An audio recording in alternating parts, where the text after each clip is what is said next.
नमस्कार विद्यार्थी मित्रांनो, आज आपण इयत्ता 12वी वाणिज्य संघटन व व्यवस्थापन या विषयामध्ये प्रकरण क्रमांक 3 उद्योजकतेचा विकास याबद्दलची माहिती अभ्यासत असताना पाठीमागे आपण उद्योजकता आणि उद्योग या तीनही संकल्पनांची माहिती व्यवस्थित अभ्यासलेली आहेत, त्यांची वैशिष्ट्ये आपण बघितलेली आहेत। मग यावरून आपल्या लक्षात येतं की देशामध्ये किंवा संपूर्ण जगाला उद्योजकतेचा विकास करणं किंवा होणं किती गरजेचं आहे हे आपल्या लक्षात येतंय।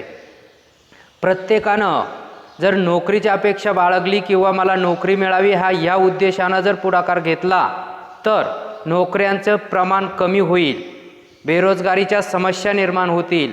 म्हणून सर्वात प्रभावी म्हणून प्रत्येकानं उद्योजक बनण्याचं स्वप्न किंवा उद्योजक बनण्यासाठी पुढाकार घेणं आवश्यक आहे। आणि उद्योजकतेची भूमिका घेण्यासाठी भारत सरकारने काही नवीन योजनांची अंमलबजावणी या ठिकाणी केलेली आहे। मग उद्योजकतेचा विकास होण्यासाठी किंवा व्यक्तीमध्ये उद्योजकता वाढीस लागण्यासाठी किंवा त्यांना प्रोत्साहन मिळण्यासाठी त्या ठिकाणी काही नवीन प्रवाह भारत सरकारने या ठिकाणी अंमलात आणलेले आहेत, त्यांची माहिती आपण अभ्यासणार आहोत।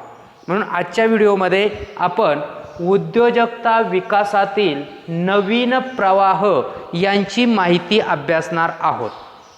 आता विकासातील नवीन प्रवाह म्हणजे उद्योजकतेचा विकास होण्यासाठी नेमकं नवीन काय केलं पाहिजे, यासाठी शासनाने काही प्रवाह किंवा काही प्रयत्न किंवा काही योजना आणलेल्या आहेत, त्यांची माहिती आपण अभ्यासणार आहोत। मग हे जे नवीन प्रवाह आहे त्यामध्ये नंबर 1 आहे स्टार्टअप इंडिया। स्टार्टअप इंडिया हा एक नवीन प्रवाह आहे। त्यानंतर स्टँडअप इंडिया, स्टँडअप इंडिया, आणि त्यानंतर तिसरा आहे कृषी पर्यटन किंवा ग्रामीण पर्यटन।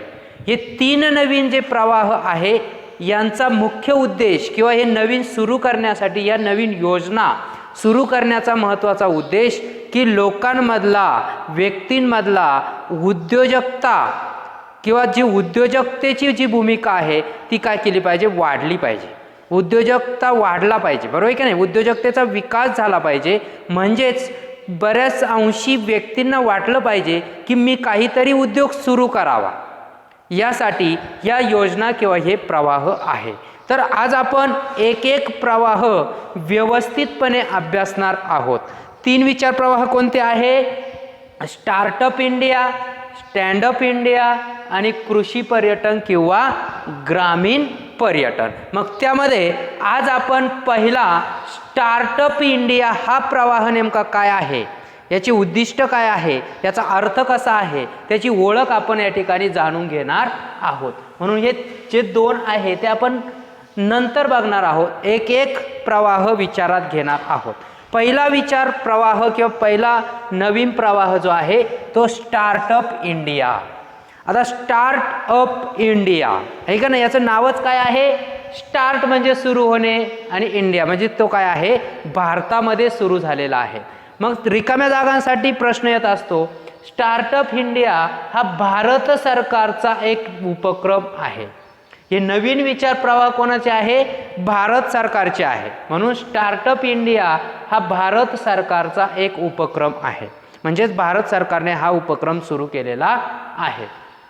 स्टार्टअप इंडिया या उपक्रमाची सुरुवात 2016 मध्ये झाली। केव्हा झाली? 2016, म्हणजे आणखी अजून 5-6 वर्षे सुद्धा झालेली नाही। या योजनेला सुरू होऊन 10 वर्षे सुद्धा पूर्ण झालेली आहे। नवीन प्रवाह किंवा नवीन योजना ती आहे। हा उपक्रम भारत सरकारचा आहे, याची सुरुवात 2016 मध्ये झालेली आहे। त्यानंतर या उपक्रमाचं मुख्यालय भारतामध्ये आहे, कारण ही भारत सरकारचा उपक्रम आहे। त्याची सुरुवात 2016 मध्ये झालं आणि त्याचं मुख्यालय किंवा मुख्य कार्यालय म्हणजे मेन ऑफिस जे आपण म्हणतो, मुख्य शाखा जी आपण म्हणतो, मेन ब्रँच, ती भारतामध्ये किंवा इंडियामध्ये आहे। मग स्टार्टअप इंडिया याचं मुख्यालय कुठं आहे? भारतात आहे। हा उपक्रम कोणाचा आहे? भारताचा आहे। याची सुरुवात केव्हा झाली? 2016 मध्ये झाली। त्यानंतर या उपक्रमाची वार्षिक उलाढाल 100 कोटी त्यापेक्षा कमी, अजून 100 कोटीवरती गेलेली नाही. कारण काय, अजून तो 10 वर्षाच्या पुढे त्याची सुरुवात झालेली नाही किंवा 10 वर्षाचा कालावधी झालेला नाहीये, नव्यानं आहे. त्यामुळे त्याची उलाढाल अजून 100 कोटीच्या अंतर्गत किंवा आतमध्ये आहे. त्यानंतर या योजनेमध्ये 10 लाख मोबाईल ॲप उभारण्यासाठी ही योजना सुरू केलेली आहे. जे मोबाईल्स आहे, आजकाल आपण बघतो सर्व मोबाईलवरती जास्त करून कामकाज ऑनलाईन वगैरे चालत असतं, बरोबर आहे का नाही. मग 10 लाख मोबाईल ॲप उभारण्यासाठी किंवा नवीन जे ॲप आहे ते 10 लाखापर्यंत उभारण्यासाठी या ॲपची किंवा या स्टार्टअप इंडिया उपक्रमाची सुरुवात केलेली आहे. त्यानंतर ही पर्यावरण संवर्धन करणारी यंत्रणा उभारण्यासाठी हा उपक्रम महत्त्वाचा आहे. पर्यावरण संवर्धन म्हणजे पर्यावरण वाचलं पाहिजे, यासाठी पर्यावरणाचं संवर्धन करणारी यंत्रणा कशी उभारता येईल यासाठी या उपक्रमाला स्थान दिलेलं आहे. आणि यामुळे मोठ्या प्रमाणात रोजगाराच्या संधी निर्माण होणार आहे किंवा झालेल्या आहे, होत देखील आहे. म्हणजे अशा पद्धतीनं स्टार्टअप इंडियाची सुरुवात, हा उपक्रम कोणाचा आहे, याचं मुख्यालय कुठं आहे, वार्षिक उलाढाल किती आहे, यावरून तुम्हाला या उपक्रमाची ओळख झालेली असेल. आता याच्या मुख्य ज्या बाबी आहे, महत्त्वाच्या बाबी कोणत्या आहे बघा. सुलभीकरण व आधार, म्हणजे हा उपक्रम सुरू करायचा असेल किंवा या उपक्रमाअंतर्गत तुम्हाला एखादा व्यवसाय किंवा उद्योग सुरू करायचा असेल तर त्याची नोंदणी अत्यंत सुलभ व्हावी यासाठी या उपक्रमामध्ये सुलभीकरणाची प्रक्रिया दिलेली आहे. तुम्हाला एखादा उद्योग सुरू करायचा आहे, त्याची नोंदणी आवश्यक आहे. ती नोंदणी लवकरात लवकर आणि सोप्या पद्धतीनं कशी करता येईल यासाठी महत्त्वाची बाब म्हणजे सुलभीकरण व आधार. शासन त्याला काय करतं, आधार देतं. त्यानंतर भांडवलाचा आधार व लाभ. जर तुम्हाला स्टार्टअप इंडिया या योजनेअंतर्गत किंवा या उपक्रमाअंतर्गत तुमचा उद्योग सुरू करायचा असेल तर भारत सरकार तुम्हाला भांडवलाचा आधार देतं, आहे का नाही. आणि त्यामुळे त्या योजनेचा तुम्हाला लाभ मिळवून घेता येतो. या योजनेअंतर्गत तुम्हाला आधारही मिळतो भांडवलाचा आणि तिचा लाभही तुम्हाला त्या ठिकाणी मिळतो. त्यानंतर उद्योग शैक्षणिक भागीदारी व उद्योग आरंभ होईपर्यंत हा उपक्रम तुमच्या पाठीशी राहतो. लक्षात येत आहे का. म्हणजे उद्योग क्षेत्रामध्ये किंवा शैक्षणिक भागीदारी, जे एज्युकेटेड लोक आहे किंवा उच्च शिक्षित तरुण आहे, हे तरुण एकटा किंवा दोघं मिळून म्हणजेच भागीदारी, दोघं मिळून किंवा भागीदारीनं 2पेक्षा 2-4 जण एकत्र येऊन सुद्धा व्यवसाय सुरू करू शकतात. आणि उद्योग आरंभ होईपर्यंत म्हणजे उद्योग तुमचा सुरू होईपर्यंत स्टार्टअप इंडियाचा हा उपक्रम तुम्हाला वेगवेगळे सल्ले, वेगवेगळ्या पद्धतीनं मार्गदर्शन करण्याचं काम करत असतं. अशा पद्धतीनं स्टार्टअप इंडिया हा नवीन प्रवाह आहे. या नवीन प्रवाह स्टार्टअप इंडियाची माहिती तुम्हाला मिळालेली आहे, त्याच्या महत्त्वाच्या बाबीही तुमच्या लक्षात आलेला असेल. आता महत्त्वाचा प्रश्न म्हणजे या उपक्रमाची महत्त्वाची उद्दिष्टे काय. काहीतरी उद्दिष्ट असेल तर कोणती तरी गोष्ट सुरू होत असते. मग हा उपक्रम तर सुरू केलेला आहे 2016 मध्ये, मग कशासाठी सुरू केलेला आहे, त्याची उद्दिष्टे काय, तर ते उद्दिष्ट आपल्याला इथे अभ्यासायची आहे. पहिलं उद्दिष्ट आहे 10,000 कोटी स्टार्टअप निधी. म्हणजे जवळजवळ या स्टार्टअप इंडिया या उपक्रमाअंतर्गत 10,000 कोटी स्टार्टअप निधी उपलब्ध करून दिला गेला आहे. म्हणजे यातून जवळपास अनेक उद्योगधंदे सुरू होतील. 10,000 कोटी, बरोबर आहे की नाही. म्हणजे जवळपास तुम्हाला 100 कोटीच्या आतमध्ये उलाढाल त्याची होते. परंतु याचा निधी किती उपलब्ध करून दिलेला आहे भारत शासनाने किंवा भारत सरकारने, 10,000 कोटी. 10,000 कोटी हा स्वतंत्र निधी यासाठी दिलेला आहे की या उपक्रमाअंतर्गत नवीन उद्योग संस्था सुरू होतील. त्यानंतर दुसरं पेटंट नोंदणी शुल्कात कपात.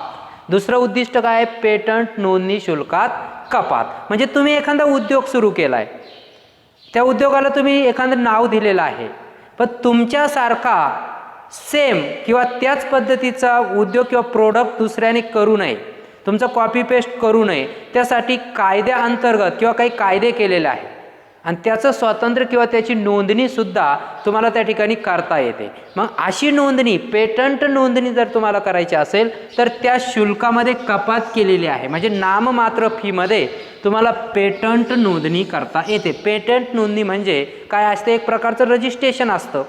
ते रजिस्ट्रेशन तुम्ही केल्यानंतर तुमच्यासारखं प्रोडक्ट दुसरं उद्योग संस्था किंवा दुसरं वैयक्तिक कुटुंब संस्था निर्माण करू शकत नाही. तुमच्या उत्पादनाची कॉपी पेस्ट दुसरं करू नये यासाठी तुम्हाला पेटंट नोंदणी करावी लागते. ती नोंदणी करण्यासाठी या उपक्रमाअंतर्गत शुल्कात काय केलेलं आहे? कपात. म्हणजे अत्यंत माफक फीमध्ये त्या ठिकाणी पेटंट नोंदणी तुम्हाला करता येते. तिसरं उद्दिष्ट आहे पहिले 3 वर्ष हिशोब तपासणीस गोपनीय. तुम्ही उद्योग सुरू केल्यानंतर पहिले 3 वर्ष जे आहे त्या 3 वर्षाचा हिशोब तुम्हाला गोपनीय ठेवण्यासाठी स्वातंत्र्य दिलेलं आहे.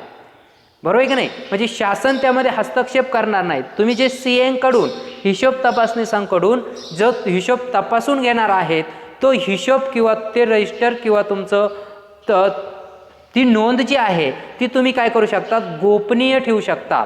कोणालाही दाखवू शकत नाही. पहिले 3 वर्ष ते सुद्धा स्वातंत्र्य तुम्हाला दिलेलं आहे. त्यानंतर पहिल्या 3 वर्षाच्या करातून तुम्हाला मुक्त केलेलं आहे. म्हणजे पहिला 3 वर्ष, कारण प्रथम काय होत असतं, कोणताही उद्योग सुरू केल्यानंतर भरभराटीला येण्यासाठी थोडासा वेळ लागतो.